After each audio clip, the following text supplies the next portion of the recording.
श्री स्वामी समर्थ. स्वामी महाराज तुमच्या सर्व चांगल्या इच्छा पूर्ण करो ही स्वामींच्या चरणी प्रार्थना करते आणि आजच्या व्हिडिओला सुरुवात करते. पण त्या अगोदर चॅनलवरती नवीन असाल तर सबस्क्राईब करा आणि शेजारील बेल आयकॉनलाही प्रेस करा, म्हणजे माझ्या सर्व नवीन व्हिडिओचं नोटिफिकेशन तुम्हाला मिळेल आणि तुम्ही एक पण व्हिडिओ मिस करणार नाही. तर बघा, शनिवारी आहे अमावस्या. या अमावस्येला आपण सर्व पितृ अमावस्या म्हणत असतो. ही जी अमावस्या असते तर पितृपक्षानंतर जी अमावस्या येते तर तिला आपण सर्व पितृ अमावस्या म्हणत असतो. जर आपण पितृपक्षामध्ये आपल्या पितरांसाठी कोणत्याही प्रकारच्या सेवा केलेल्या नसतील, त्यांच्यासाठी आपण कोणते उपाय केले नसतील, तर ह्या दिवशी जर आपण उपाय केले, ह्या दिवशी आपण जर सेवा केल्या तर पूर्ण सेवा आणि उपाय आपल्या पितरांसाठी समर्पित होऊन जातात आणि पूर्णपणे त्याचं फळ हे आपल्याला मिळतं आणि पिढ्यानपिढ्यांचा पितृदोष हा आपला दूर होतो. पण त्याचबरोबर सर्व पितृ अमावस्येला अशा काही गोष्टी आहेत तर त्या आपल्याकडनं चुकून सुद्धा होता कामा नये.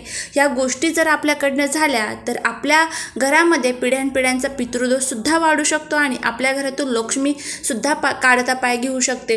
तर यासाठीच आपल्याला ह्या ज्या काही चुका आहेत तर त्या आवर्जून टाळायच्या आहेत. त्यामध्ये प्रामुख्याने म्हणजे आपण जेवणामध्ये भरपूर अशा भाज्या खात असतो, पण त्या भाज्यांचं महत्त्व आपल्याला माहीत पाहिजे.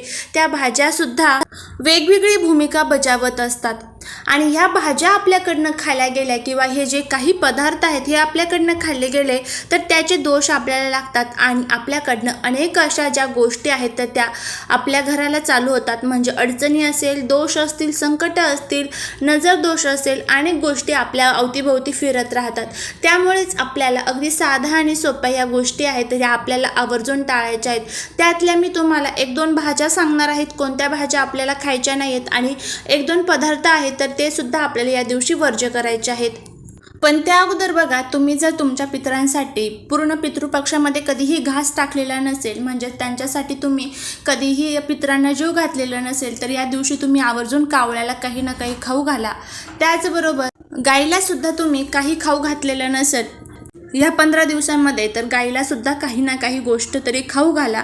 एखादी चपाती म्हणा, थोडासा दही भात म्हणा, काहीतरी तुम्ही गाईला नक्की खाऊ घाला. तर यामुळे काय होतं की आपल्या वरती जो काही पितृदोष आहे तर तो दूर होण्यासाठी मदत होते आणि पिढ्यानपिढ्यांचा जो काही पितृदोष आहे आपला तर तो सुद्धा दूर होतो. तर चला आता जाणून घेऊया आपल्याला या दिवशी कोणकोणत्या चुका किंवा कोणकोणत्या ज्या भाज्या आहेत किंवा कोणकोणते जे पदार्थ आहेत तर ते वर्ज्य आहेत. प्रथम आपण भाज्या बघूया. या दिवशी 2 भाज्या आपल्याला पूर्णपणे वर्ज्य आहेत. त्यामध्ये पहिलं म्हणजे कांदा लसूण या दिवशी पूर्णपणे वर्ज्य आहे. त्यानंतर पुढची भाजी ही कोबीची भाजी आणि त्यानंतर भोपळ्याची भाजी. ह्या ज्या 2 भाज्या आहेत आणि कांदा लसूण ह्या दिवशी आपल्याला पूर्णपणे वर्ज्य करायच्या आहेत. तर ह्या 3 ज्या भाज्या आहेत तर तुम्ही घरामध्ये चुकूनही करू नका. या दिवशी तुम्ही शक्यतो करून प्रयत्न करा की घरामध्ये पालेभाज्याच कराल. पालेभाज्या जर केल्या तर कोणत्याही प्रकारचे जे काही संकट आहेत आपल्या अवतीभोवती किंवा कोणत्याही प्रकारची चूक आपल्याकडनं होणार नाही, एक अशा प्रकारे आपल्याला म्हणता येईल. पुढचं म्हणजे आपल्याला असं असतं ना की अमावस्येला हे जे काही पदार्थ आहेत तर ते चुकून सुद्धा खायचे नसतात. यामुळे काय होतं की आपल्याला नजर दोष किंवा अनेक ज्या काही बाधा आहेत तर त्या आपल्या अवतीभोवती येण्याची शक्यता असते.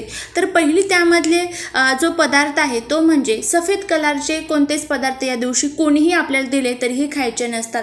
कोणीही कितीही आग्रह केला तरीही आपल्याला सफेद कलरचे पदार्थ म्हणजे कोणते बघा, त्यामध्ये मिठाई असते, सफेद कलरची मिठाई म्हणा, पेढे म्हणा, सफेद कलरचं.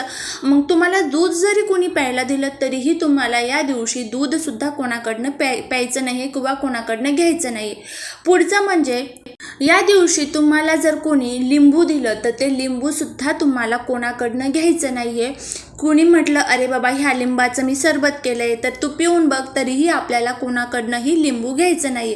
त्याचबरोबर पुढचं म्हणजे या दिवशी तुम्हाला जर कोणी साखर दिली की धर बाबा साखर घे, थोडीशी साखर आहे माझ्या घरी, असा कार्यक्रम होता किंवा हा प्रसाद आहे, तर नको म्हणावा, मी नंतर खाईल पण आज नको. मला काहीतरी तुम्ही कारण सांगू शकता की आज माझा उपवास आहे किंवा असं काहीतरी तुम्ही कारण सांगू शकता, पण ते पदार्थ आपल्याकडनं खाता जाता कामा नये.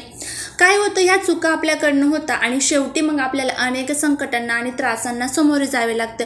मग शेवटी आपण त्या ज्या काही बाधा आहेत ते जे काही दोष आहेत तर ते दोष दूर करण्यामध्येच आपलं पूर्ण आयुष्य निघून जातं आणि शेवटपर्यंत आपले ते दोष मग दूर होत नाही. कारण अमावस्या ज्याप्रमाणे चांगला दिवस आहे त्याचप्रमाणे तो वाईटसुद्धा दिवस आहे. आता लक्ष्मीचा आगमनाचा दिवस तर अमावस्या आहे, पण त्याचबरोबर तांत्रिक क्रियांसाठीही अमावस्या दिवस अतिशय वापरला जातो. त्यामुळे लक्षात ठेवा, ह्या ज्या गोष्टी आहेत तर त्या आवर्जून आपल्या घरामध्ये आपल्याला खायच्या नाही आहेत किंवा ह्या गोष्टी आपल्याला पाळायच्या आहेत. तर अशा प्रकारे आजचा हा व्हिडिओ तुम्हाला कसा वाटला नक्की शेअर करा. तुमच्या फ्रेंड्सबरोबर फॅमिलीबरोबर शेअर करण्याचा प्रयत्न करा, म्हणजे तुमच्या घरामधले जे काही व्यक्ती आहेत तर त्यांच्याकडनं सुद्धा या चुका होणार नाही. तुमच्या आजूबाजूच्या, तुमच्या शेजारचे, तुमचे मित्रमंडळी त्यांच्याकडनं सुद्धा या चुका होणार नाही आणि त्यांनाही या गोष्टींचा त्रास होणार नाही. तर अशा प्रकारे ह्या चुका तुम्ही आवर्जून टाळा आणि आपलं घर, आपल्या घरातील माणसं सुखी आणि समाधानी ठेवण्यासाठी प्रयत्न करा. घर सुखी तर आपण सुखी, आणि घरामध्ये सुखी आणि समाधानी ठेवायचं असेल तर ह्या चुका आपल्याकडनं टाळल्या गेल्याच पाहिजे.